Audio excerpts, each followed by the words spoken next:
Buenas noches. Gracias por la oportunidad de poder llegar a sus espacios a través de esta plataforma. Una plataforma que busca presentar líderes positivos que nos permitan tomar buenas decisiones en nuestro día a día. Agradecer a Dios por la salud, por permitirnos estar acá esta noche, a los técnicos, al canal y en especial a mi amigo y mi hermano Nicolás Grullón por el cumplimiento de este gran sueño. Hoy tengo el privilegio y el placer de presentar más que todo a una amiga, a una persona que significa familia, que en todos los roles que desempeña lo hace muy bien. Madre, hija, esposa, hermana. Ella es Larisa Rodríguez y para mí realmente es un honor tenerte esta noche por acá, Larisa. Para mí, Bienvenida. gracias Antonio, buenas noches. Más que un placer, también para mí es un honor compartir contigo este espacio y gracias por esa increíble introducción. A veces es bueno ver también cómo los demás ven a uno, porque como dicen por ahí, a veces uno hasta duda de uno mismo, pero muchas gracias por esta oportunidad, por compartir conmigo este espacio que lo siento muy mío también, con nuestros amigos de NJ Productora. Larisa, antes de entrar un poco en preguntas que este público joven le interesa saber, ¿pudieras definir quién es Larisa? Bueno, Larisa, muchas cosas a la vez, eh, pero pudiera decir que lo abarca todo con mi nombre. Yo soy Larisa. Larisa es, aparte de ser una profesional, primero es hija, es hermana, es madre, que es una de mis prioridades, es esposa, soy, digamos que, sostén para mi familia emocionalmente tanto como para mis padres, como para mis hijos y también para mi compañero. Como profesional, soy docente, que es una de las cosas que más me gustan. También diseño, también he trabajado para personas fuera del país, una vez trabajé para una empresa de Norteamérica. Ahora tengo un nuevo proyecto que es de la edición, o sea que la risa es muchas cosas a la vez. Digamos que es dinamismo, pero todo está centrado en familia y diseño, como que esos dos son mis vertientes, digamos. Y tengo que reconocer, Larisa, que todo aquel que te conoce, que está dentro de tu círculo, la percepción que recibe de ti es nobleza. Cuando pensaba en una palabra, ¿cómo yo definiría a Larisa? Yo la defino como una persona noble, una persona que siempre está dispuesto a ayudar, a acompañar y más que todo quizás en transmitir las buenas experiencias que ha tenido para que nosotros podamos aprender. Y esta noche es eso, tratar de que ese público que hoy no está viendo, esa nueva generación pueda ver en ti las cosas positivas que se hacen. El ser humano es imperfecto, solo Dios es perfecto. Pero yo creo que en tu caso las luces son mucho más fuertes que las sombras. Y en este caso lo que queremos es ese público que esté ahí pueda aprender de ti y que tú sirvas como guía. Y que ese grupo de personas digan, yo quiero ser como Larisa. Esa es la idea. ¡Wow! ¡Qué reto! Así que buenas noches, Larisa. ¿Y en qué momento entendiste que tu vocación no era solo crear, sino ordenar y dar sentido a las ideas de otros? Tú sabes, Antonio, que desde pequeñita siempre tenía como esa intuición de ordenar las cosas. Sí, sea en la despensa, todas las latitas tenían que tener la etiqueta hacia adelante, la que iba más grande está detrás, la mochila de la escuela tenía que ir la mascota primero, o sea, siempre como que esa intuición, si veía un cuadro torcido, yo tenía que como que ir a arreglarlo para que... Entonces, ese aspecto de ordenar y clasificar por colores, por tamaño, como que siempre estuvo en mí. Entonces, tuve también de parte de mi padre y de parte de mi abuelo paterno, que siempre construían cosas. Ellos pegaban blog, ellos tenían siempre obreros que estaban haciendo algo. Y como que eso me llamaba la atención, de ver luego en un espacio que no se veía como que cabía nada, que había un baño. Y me llamaba tanto la atención y al final terminé entonces estudiando arquitectura, que es como esa mezcla, ¿verdad?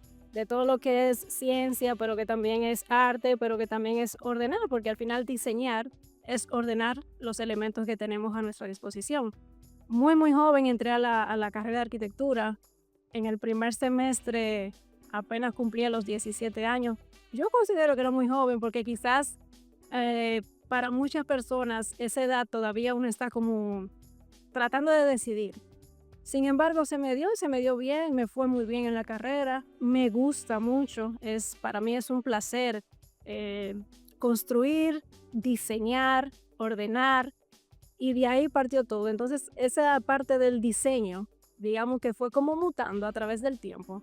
Tanto así que ahora también nos dedicamos a la parte de la edición, que como bien conoces tenemos la editora Punto y Goma, que también se encarga de ordenar, ya son textos, pero al final son ideas que otra persona tiene, vienen a nosotros, se acercan y nosotros tratamos como de organizarle eso para tener un resultado final. En el caso de la arquitectura tenemos espacios, tenemos construcciones.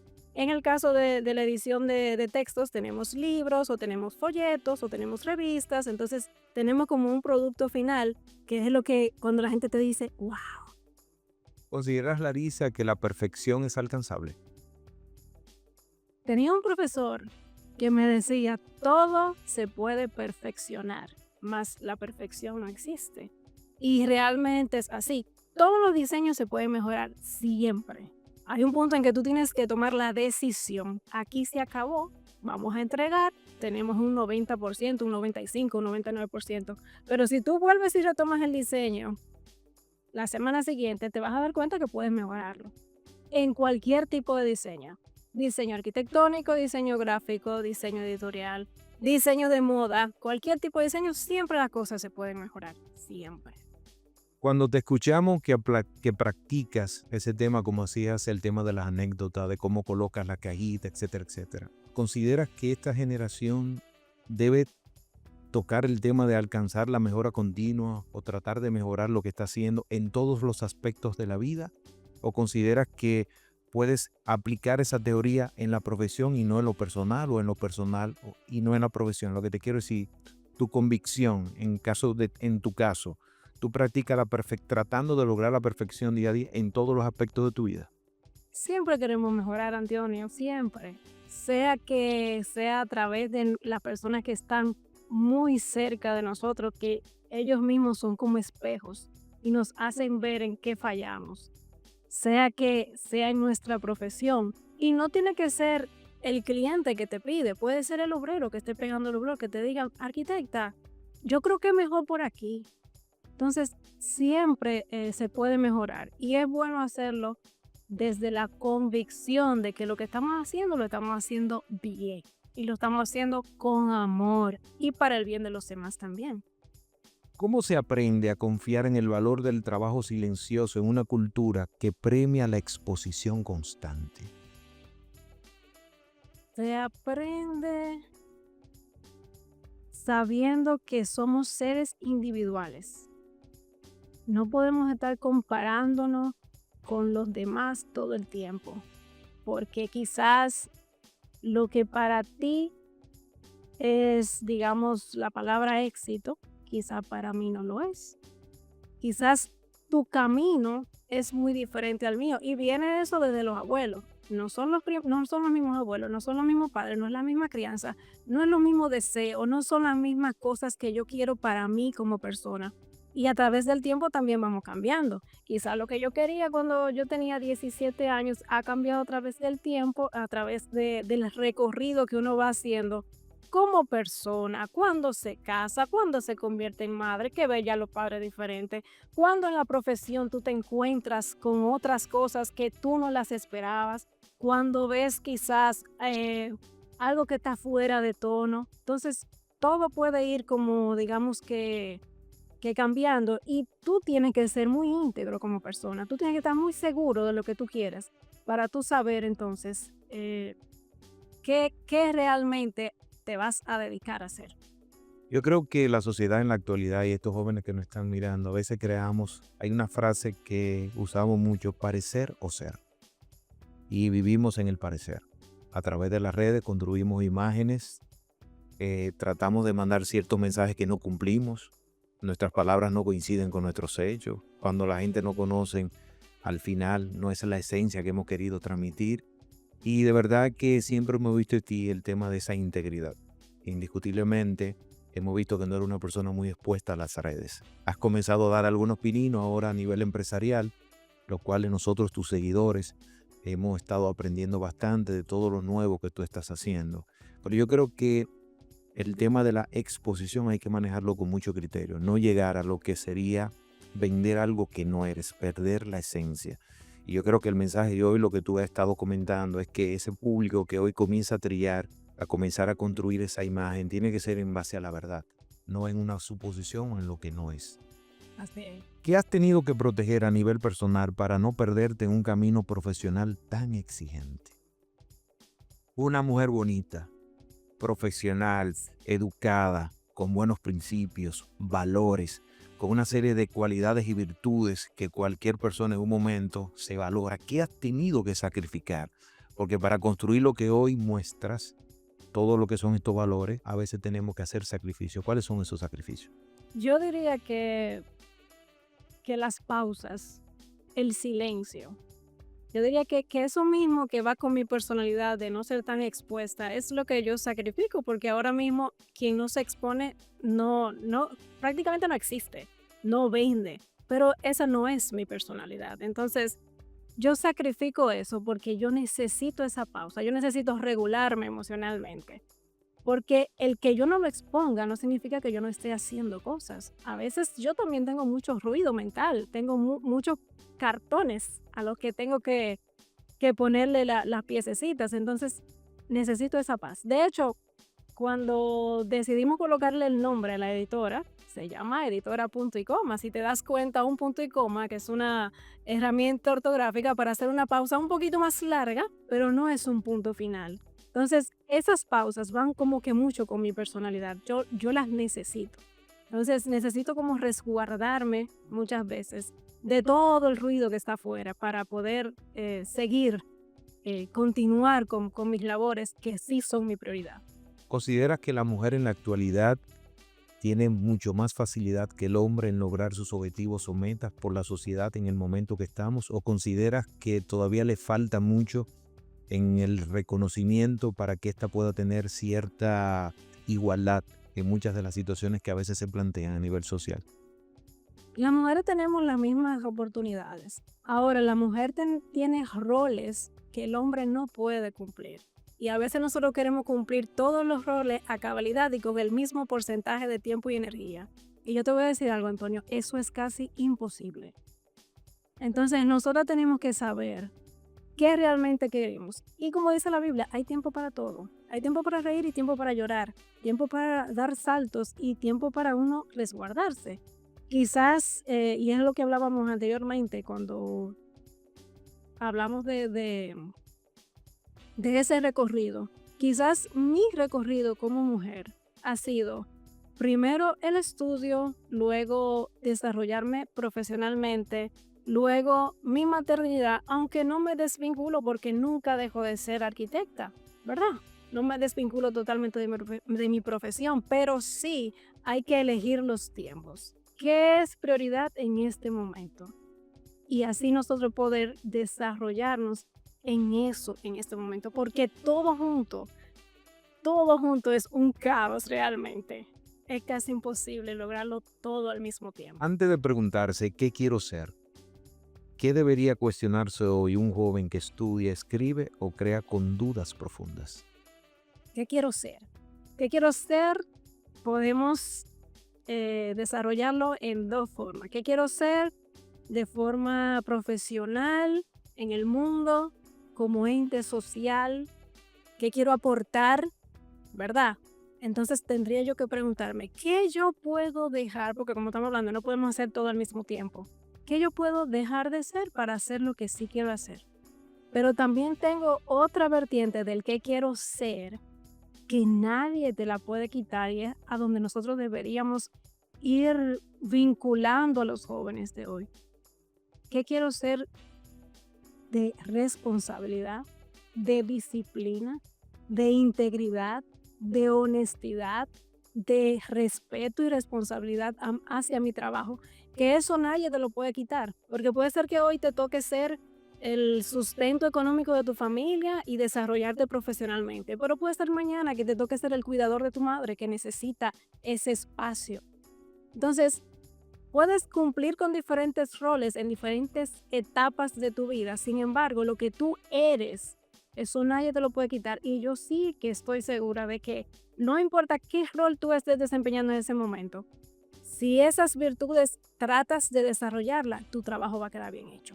Larisa, si hoy alguien te preguntase cuál es tu propósito de vida, ¿cuál sería? Profundo eso, Antonio. Mi propósito. Tú ves dentro de tanto ruido que hay en esta sociedad. Tú ves el pentagrama, Antonio, que me imagino que lo conocemos bien porque sé que tocas el piano. Hay silencios. Yo creo que yo, en esta sociedad, mi propósito es ser el silencio. ¿Por qué te lo digo? Porque cuando yo misma tengo ruidos mentales, yo me acerco a una persona que para mí es el silencio y es mi todo, es mi papá. Me voy a poner emotiva aquí. Yo quisiera hacer eso para las demás personas. Yo quisiera que cuando la gente me recuerde, yo poderle haber dejado huellas bonitas. Ojalá sea una gente en el aeropuerto que yo le di una sonrisa ese día y le cambió el día, que jamás voy a volver a ver. Mucho más a mis hijos, mucho más a mi compañero, mucho más a mi hermana y todas las personas que están a mi alrededor. Por ejemplo, mis estudiantes. Yo quisiera que me recordaran como aquella profesora que le dejó una huella bonita, no la que le enseñó cómo se hace la escalera a pura fuerza no, aquella que le dio un chance porque ese día no se sentía bien y había amanecido. O ese obrero que le dio un chance de no pegar esos blogs porque tenía a la mujer interna en el hospital. Entonces yo entiendo que yo soy como quisiera ser, como esa brecha que deje esa luz para tener un poco de silencio dentro de tanto ruido que hay ahora mismo en la sociedad. Y por supuesto, y escúchame que te interrumpe, que si papá Dios me abre la puerta algún día, yo le diga, dígame, cumplí mi misión y que esa respuesta sea positiva de parte de él. Se habla de que la vida golpea como nada en el mundo, ¿correcto? ¿Qué marcó en tu vida para definir el tema del silencio como el propósito esencial en la vida de Larisa? Yo entiendo que mucho de mi crianza, muchos de mis progenitores, incluso desde antes de mis abuelos, no sé si sabía que me criaron en una religión protestante. Esas religiones siempre te hacen como que tú trabajas, pero que tu mano derecha no sepa lo que hace tu mano izquierda, ¿verdad? Entonces, aparte de lo aprendido, también muy vinculado a mi personalidad. Y entiendo que ya hay mucha gente haciendo escándalo, ya hay mucha gente haciendo cosas. Y necesitamos también. O sea, lo bonito de esa música, de esa armonía, de esa melodía, no es solamente las notas musicales, también los silencios, porque sin el silencio no se escuchara la melodía como debe escucharse para que se haga esa armonía musical. Entonces, entiendo que es así. Así como dicen, hay gente que está detrás de la cámara, pero las cosas no funcionan si no están ahí detrás. Yo entiendo que es Excelente. Ese grupo que hoy está en estos momentos encendiendo el televisor y está viendo el programa, decirle que hoy tenemos la gran dicha y oportunidad de tener una persona de alma blanca, una persona que suma y multiplica en todas las vidas que la rodean. Yo así te veo, Larisa. Para mí es un poquito a veces difícil porque tener que no mezclar el cariño que le tengo a ustedes como familia, que la siento mía también, en este tema de entrevista y profesional, tengo que aprender a cómo dividir, porque yo conozco lo que es la esencia de Larisa, he visto su accionar en todo lo que son sus roles, y sé que hay, como te decía, una persona noble, una gente que todo lo que hace trata de hacerlo correctamente, de la forma correcta. ¿Qué paralelos ves entre construir un edificio y editar un texto en términos de responsabilidad? Vamos a entrar un poco de materia sobre ese sueño, ese proyecto que hoy estás desarrollando, que hoy queremos que este público sepa que en Moca hay. Hay empresas, hay personas que nos ayudan a construir un gran sueño. Anuncio que ya construimos uno juntos y ahora estamos en construcción del próximo. Por eso para mí es muy importante que ese grupo de personas que en estos momentos tiene ese deseo de construir, de dejar su legado a través de líneas y de un libro, tienen la oportunidad de cómo desarrollarlo. ¿Cómo tú ves ese símil? Está el diseño, definitivamente. El diseño, como habíamos comentado anteriormente, es ordenar, es clasificar qué se queda, qué se va, que sí, que no, esa toma de decisiones que a veces es un poco tediosa, pero sí es el trabajo en sí. Esa estructura que debe de existir tanto en la parte arquitectónica, en la parte del diseño, como en la parte de lo editorial. Tiene que haber una estructura, tiene que haber esa organización de qué primero, qué viene mejor en ese momento. incluso desde el punto de vista de decidir hasta el tamaño del libro. Es como decidir cuántos metros va a tener tu casa. Vamos a decidir si es tapa dura o si es tapa blanda. Vamos a decidir si lo vamos a hacer con zapata o si lo vamos a hacer. Entonces, como que hay decisiones que hay que tomar y todo en base al diseño. Y es organizar todo lo que la persona tiene en sus ideas, ¿verdad? Organizarlas y llevarlas a un producto final. Y es cierto que es como si fuera un niño, el nacimiento de un niño. Recuerdo que cuando escribíamos el primer libro me decían, es como cuando nace tu primer hijo o con un hijo más. ¿Cómo tú hablas? ¿Cómo tú le dirías a esa persona cuando termina ese libro?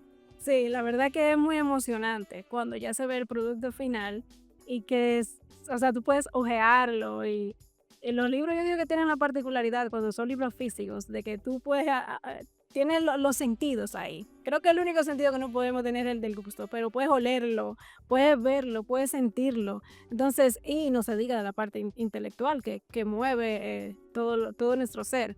Entonces, claro que sí, es muy emotivo para la persona cuando ve eso impreso ya, porque todo el trabajo es como esa gestación, toda esa disciplina que hay que tener, esas decisiones que hay que tomar, pero ya después que está el libro en la mano es como que, wow. Recuerdo aquel primer libro que tuve la oportunidad de aperturarlo cuando me mandaron el libro muestra y la verdad la sensación, la gente no puede imaginarse lo que es la parte de la satisfacción de ese trabajo, de esos meses de dedicación, del tema de la escritura, uno verlo ya concretizado en un libro. Más allá de corregir errores, ¿qué es lo que realmente está en juego cuando alguien pone en su obra en manos de un editor?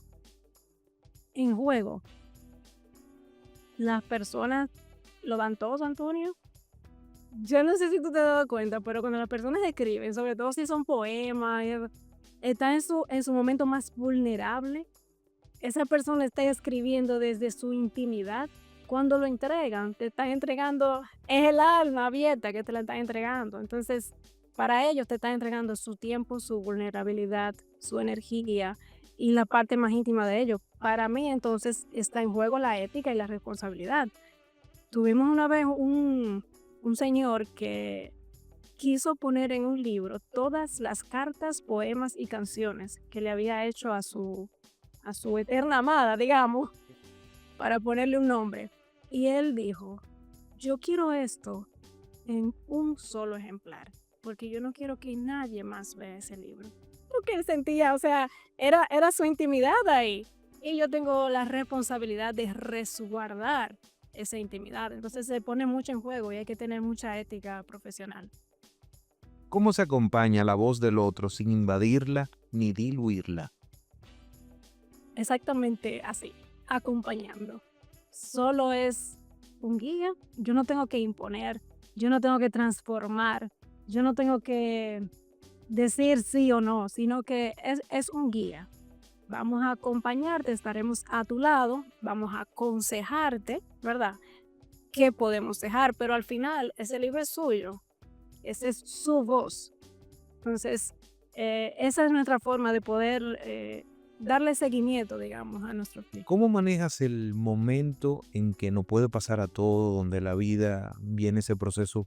Arrancamos un proyecto, le dedicamos mucho tiempo, pero a veces por complicaciones hasta externas, llega un momento donde esa obra se paraliza, donde no llega esa creatividad, esa musa se fue, como nos pasa todo, dice, wow, se fue la musa. Tú como acompañante, como el tema de la experiencia, ¿cómo manejas esa situación? Es bueno tomarse su tiempo, Antonio. Y me pasa a mí también porque trabajo en esa área de la creatividad. A veces cuando tú sueltas, tú despegas de ese proyecto, puede ser que tú te vayas de vacaciones, te acuestes boca arriba y ahí surge nuevamente esa chispa, digamos, para poder continuar. Y es exactamente como habíamos comentado, es editora punto y coma. Si hay que pausar, pausamos. Esto no es cuestión de velocidad, esto no es una cuestión de competencia de que hay que hacerlo mañana, no. Esto es una cuestión de hacerlo bien y bien hecho para que nosotros podamos entregar un buen producto. No es como las redes sociales ahora, que todos los días hay que publicar algo, ojalá que sea lo que yo estoy comiendo. No, no es ese el objetivo, es poder tener un contenido de valor cuando lo estemos haciendo. Quiero preguntarte algo. Se dice que a veces la escritura o el escritor se escribe bajo un escenario de dolor o un escenario de alegría. ¿Hay alguna diferencia? Supongamos, ustedes como empresa que acompañan a este tipo de personas que deciden, ¿qué recomiendas en el caso de que una persona en un momento está pasando por una situación difícil y sienta ese deseo de escribir? O aquello que está en una alegría plena, porque a veces decimos no tomes decisiones ni cuando estás triste ni cuando estás muy contento, porque puede haber algún tipo de distorsión. ¿Te ha pasado que gente escribe bajo un dolor y después se da cuenta que estuvo errado y quiere volver otra vez a empezar, quizá por un despecho o cualquier tipo de situación? Bueno, lo que pasa con lo escrito es que se queda ahí, ¿verdad? Sí. Pero es muy interesante porque las mejores canciones, los mejores poemas y los mejores versos del mundo casi siempre es con un despecho, con un desamor, con algo que dolió profundamente. Y otra Pérdida. pérdida. Otra persona se puede sentir muy identificada cuando lo lea. No es un error expresar los sentimientos en ese momento porque hay que ponerlo en el contexto. Hay que poner en el contexto que no es lo mismo yo voy a escribir cuando me nace mi primer hijo, por ejemplo, cuando estábamos hablando ahorita, o cuando tengo una pérdida de un ser muy querido. Entonces, cada lector tiene también que escoger su momento. ¿Te ha pasado ayudar a alguien bajo un tema que no te identificas con él? Fíjate que a veces hay libros muy comerciales que tienen gran pegada porque manejan situaciones comerciales. ¿Cómo manejas ese tema de tu interior en el sentido de que te llegó un tema que no te identificas? Por lo menos a nivel personal, entiendes que no es tu línea. ¿Cómo manejas esa parte interna? Sí, pasa también con la arquitectura y el diseño. A veces uno no se identifica quizá ni con el cliente ni con lo que le está pidiendo en ese momento, así mismo con los libros. Pero hay que ser más de escucha y ponerse en el lugar del otro, porque para eso estamos entrenados, para buscar soluciones. Entonces tenemos que buscarle, hay que buscarle la vuelta, porque ese es nuestro trabajo. ¿Qué parte del proceso creativo casi nadie quiere asumir, pero marca la diferencia entre un intento y una obra sólida? Sí, los procesos son tediosos, son tediosos. Tú sentarte ahí frente a una computadora y tomar una decisión que pudo haber sido otra, que pudo ser un error, que vienen otros ojos y lo ven diferente, o viene una gente y te opina y tú dices, pero es verdad, entonces hay que cambiarlo todo otra vez. Entonces, esos procesos que son muy, o sea, muy demandantes de energía y de tiempo, son complicados. A veces la gente no me quiere ver el resultado. La gente nada más quiere ver la casa bonita, la gente nada más quiere ver el libro que ya se publicó, cómo es la portada. Pero ese mismo proceso, que es una gestación, que todo lo que vale la pena toma tiempo, mucha gente quiere pasárselo y no es posible para poder lograr un resultado. Imaginémonos que en este momento hay una persona que tiene deseo de escribir, pero ha entendido que a veces no ha encontrado la persona como serlo. Hoy está dedicado para ese grupo de jóvenes, de personas que no importa la edad, porque a veces hablamos de juventud, pero no importa la edad que tenga, porque hay personas que ya de cierta edad también deciden escribir. ¿Qué tienen que hacer para poder obtener un servicio como el que tú has estado brindando a muchas personas, incluyéndome a mí?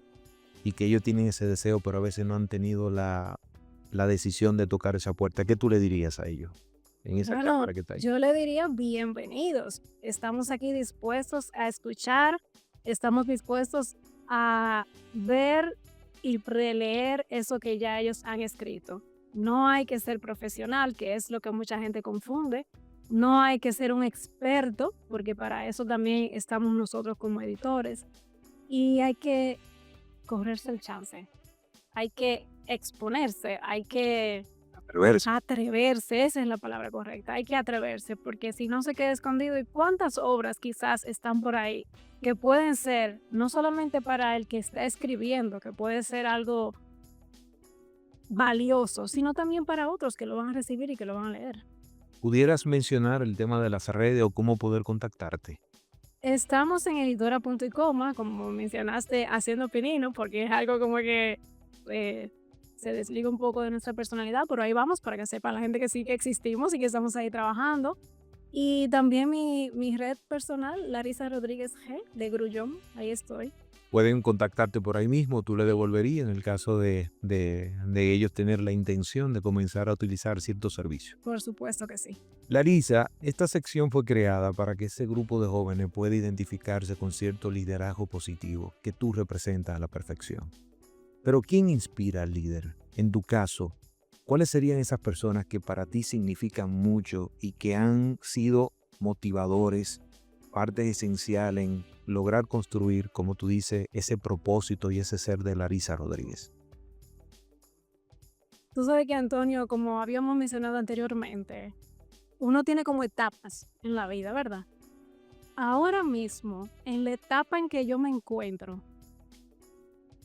digamos que mi círculo muy íntimo es a quien yo quiero, digamos que ser su líder.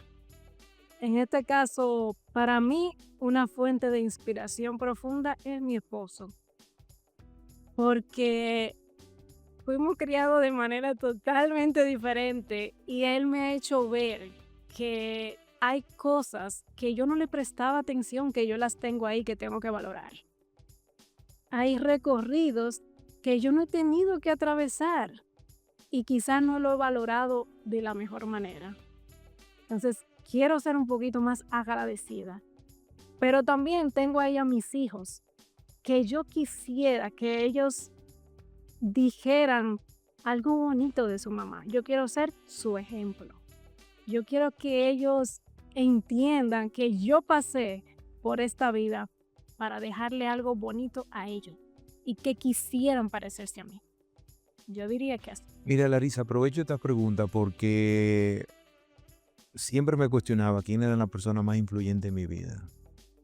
Y dentro de todo, yo también tengo personas a quien yo me gusta seguir su ejemplo, y son personas muy influyentes en todo lo que yo hago. Yo siempre he dicho que el tema de Jesús, ¿verdad? Segundo mi papá, y hoy tú hablas de tu esposo. Yo tengo que mencionarlo como mi hermano Juan Santo. Indiscutiblemente Juan Santo ha sido de las personas que más han influido en mi vida. Quizás no la persona de más tiempo en mi vida, porque nosotros tuvimos el privilegio de empezar en una plataforma hermosísima de responsabilidad social corporativa y donde él me invitó a entrar a lo que fue un club social. Y de ahí fue una persona que marcó mucho mi vida y sigue marcando mi vida. Y hoy tú estás aquí, yo te siento que eres parte de mí también gracias a él. Porque indiscutiblemente la familia de ustedes para nosotros es muy importante. Y oírte decir que lo que quiere es que tus hijos, que el tema de todo lo que tú construyas es para un bien, no solamente para llegar al éxito, sino lograr lo que es el legado, que es lo importante. Así que vamos a mandar un fuerte abrazo a Juan, que seguro está viendo esta entrevista en estos momentos. Una persona que realmente ha servido de inspiración para muchos. Ese grupo de jóvenes también se ha visto en él lo que es el prototipo de la persona a seguir. Una persona que ha demostrado a través de sus hechos que sus palabras coinciden con lo que él aplica. ¿Qué prácticas del sector editorial y académico consideras hoy desconectada de la realidad humana de quienes crean y escriben? Esta pregunta es importante, Larisa, porque muchos de nosotros a la hora de iniciar nos topamos con grandes obstáculos. Lo primero es lo económico. Recuerdo que la gente me decía, el que escribe un libro tiene que tener mucho dinero, porque tiene que contratar asesores, editores, diagramadores, y al final la percepción que existe ante la sociedad es que a veces no es fácil hacerlo, aunque tú tengas las ideas. ¿Qué tú le dirías a esas personas que han entendido que escribir es costoso? No lo es. No lo es. Y es una inversión que va a perdurar en el tiempo. Las personas pueden acercarse a nosotros, podemos hacer una evaluación totalmente gratis, a ver si realmente lo que tienen se puede convertir en un libro. El tema del costo puede ser que lo tengan como tabú, ¿verdad? Pero también el tema de quizás el detenerse porque es que me falta arreglarle las faltas ortográficas. El detenerse porque es que la conclusión todavía como que a mí no me encaja bien. no deben detenerte. Entregue, empecemos y en el camino vamos arreglando porque ese es nuestro trabajo. ¿La digitalización ha venido a ayudar al libro?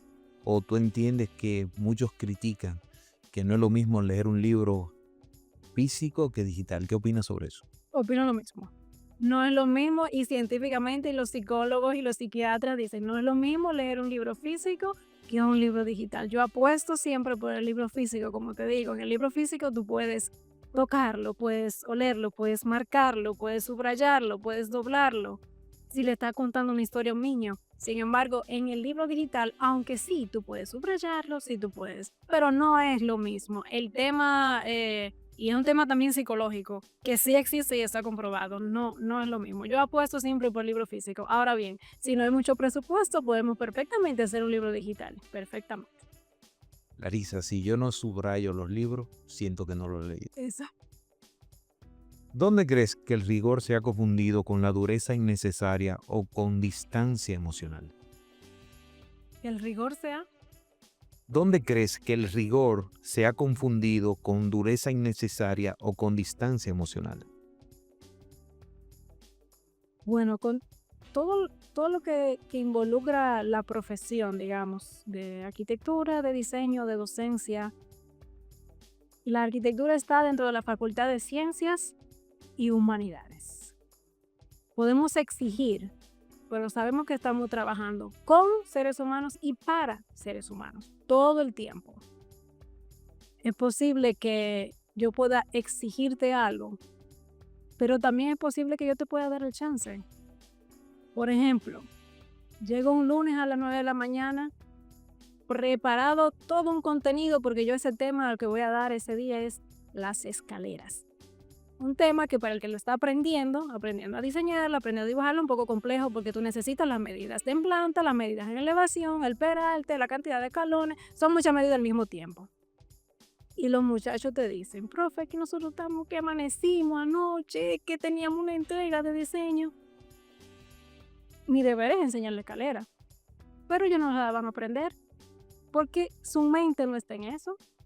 Entonces, hay que saber dividir cuándo yo debo cumplir y cómo yo debo cumplir. Porque sí, mi deber es enseñar, pero en realidad el deber es que ellos aprendan.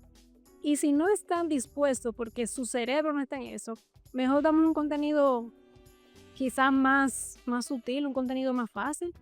Y yo sí le explico, miren mis hijos, no vamos a darle escalera hoy porque su cerebro no está en eso. Pero la semana que viene, yo no tengo que ver si hay entrega de diseño. La escalera van porque es un contenido que tenemos que hacer. Van a pasar 25 años y en algún momento ellos se van a cuadrar cuando la profe nos dio el tema de las escaleras. Entonces, hay que recordar que el centro de la docencia, pero también el centro de la construcción, yo estoy construyendo para un cliente que necesita un espacio, pero estoy construyendo con obreros que también tienen hijos, que también tienen esposa, que también se cansan, que probablemente se levantaron a las 6 de la mañana para llegar a la obra a las 7:15. A las 7:15 todo el mundo sabe cuál es su rol y a las 7:30 está todo el mundo pegando blow y haciendo mezcla. Son seres humanos, también se cansan. Entonces, el exigir con humanidad, yo diría que no debilita ese lazo, sino que lo fortalece. ¿Qué le teme Larisa? Ay, yo le temo muchas cosas, Antonio. Por ejemplo, yo te hablo con el proyecto. En momentos como así me puede pasar a mí a la hora de hacer una maestría de ceremonia o cualquier proyecto a desarrollar que alguien me toque. ¿Qué le pasa a Larisa cuando le llega ese proyecto? Estoy tocando sus puertas. Me gustaría que me ayudaras en esto. En ese momento, siguen todavía esas maripositas en el estómago, ese susto de que sí podré lograrlo, si no. Y voy a complementar la pregunta con algo. ¿En algún momento has tenido que decir no? He tenido que decir no por tiempo, más que nada, y porque quizás lo que yo estoy viendo detrás de algún proyecto o de algún negocio, como que no me cuadra. Y si no me cuadra, el no es mi respuesta. Y no me arrepiento realmente, Antonia, de hacer eso. Y sí, yo le temo. O sea, tú siempre quieres quedar bien. tú siempre esperas que el otro diga, y me ha pasado que yo voy nerviosa a presentar el proyecto y la gente se queda callada. Y yo le digo, pero dígame, ¿qué le pareció? Esto está excelente, tú no hay que quitarle nada. Y ahí yo hago, todavía me pasa. Yo he entregado libros y a la gente le llega el libro y yo estoy esperando que me diga algo. Y no me escribe. Dígame, ¿recibió la muestra? Sí, yo estoy loco con el libro, esto está excelente. Y yo respiro, pero como no, eso es normal. Tanto cuando llega como cuando se entrega el proyecto. Pero yo creo que eso es bueno, porque eso te hace que tú puedas exigirte a ti misma de dar lo mejor que tú puedes.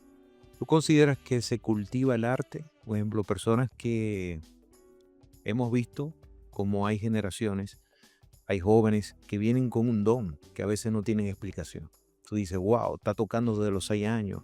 La persona te coge un instrumento, te escribe, te canta. ¿Tú consideras que aquellas personas que quizás no tengan ese don, como pueden desarrollar algún tipo de facilidad para poder alcanzar?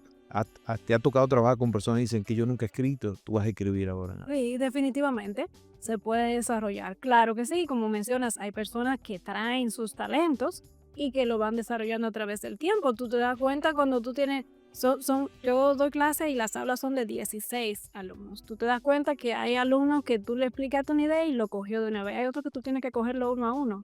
Pero eso no significa que va a ser un mal profesional. Al contrario, a veces cuando las personas captan el mensaje tan rápido, se van por ahí y no le dan mente a lo que están haciendo, pero el que no entendió hace tantos ejemplos, hace tantos dibujos que al final esa disciplina los lleva a saber y hacerlo más rápido que el que sí entendió de verdad. Entonces esos 2 sobrinos que yo tengo, que en una actividad yo me di cuenta de los grandes dones que tienen. ¿Tú crees que vino compartido entre padre y madre? Yo creo que fue del padre. Sus talentos son artísticos y aunque yo estudié arquitectura, que tiene mucho que ver con el arte, pero ellos se van muy dirigidos también a la parte musical. A la parte musical. Y a mí, Antonio, tú me puedes decir que yo mira, para mí es A. Yo no sé cuál es el tono grave, cuál es el tono, yo eso no lo entiendo. Bueno, yo digo que ese padre tiene que estar orgulloso. No, pero yo también. O sea, mi hijo fue a una clase un día y te voy a hacer esta anécdota. Y están dando clases de violín y él me dice sentado, porque estábamos en la sala de espera, ese violín suena mal. Y yo, ¿pero qué es lo que tiene? Y él dice, no sé, suena mal. Cuando le toca su turno, que la profe empieza con las notas musicales, no sé qué, el niño le dice, profe, pero ese violín suena raro. Y él dice, sí, porque es que le falta una pieza. Y yo, pero ¿cuándo en la vida mi hijo ha escuchado un violín? Es como que traen esa cosa, y definitivamente eso del padre. Eso no sí, claro. Larisa, tú sabes que en televisión el tiempo es medido, es corto. Yo creo que tenemos que preparar un segundo encuentro. Se quedan muchos temas importantes porque quería tocar un poco el rol de madre. Sabemos los grandes retos que tiene la mujer en este momento, desarrollarse profesionalmente, dar frente a una familia, trabajar por un legado, cumplir sus sueños. Y yo creo que se quedan preguntas interesantes que en ti pueden ver algún tipo de ejemplo esta nueva generación. Y la sección se caracteriza al final de hacer una pregunta importante. Si mañana nadie leyera tu nombre, pero tus decisiones siguieran influyendo en las ideas de otro, ¿sentirías que viviste fiel a quien eres y por qué?